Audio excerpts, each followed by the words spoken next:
50,000 લોકોને પાણી નહીં મળે. રાયકા દોડકા લાઇનમાં લીકેજ, પાણી કાપ અને ઊંચા પ્રેશરથી પાણી મળશે.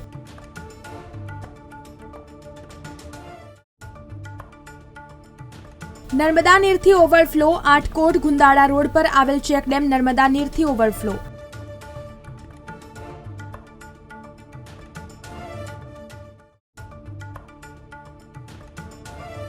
એક જાન્યુઆરીથી ધોરણ 10 અને 12ની પ્રેક્ટિકલ પરીક્ષા લેવાશે. સીબીએસઈની ગાઈડલાઈન જાહેર.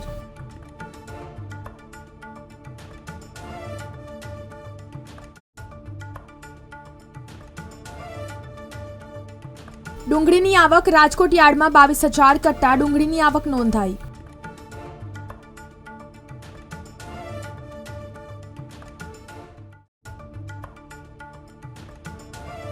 ઉત્તરાયણ પર્વની ખરીદીનો માહોલ જામ્યો ભાવનગરમાં. કાર્ટૂનવાળી પતંગો 2024 વેલકમ, આઈ લવ ઇન્ડિયા જેવી પતંગની અનેક વેરાયટીઓ ઉપલબ્ધ. 10 થી 15% ભાવ વધારો.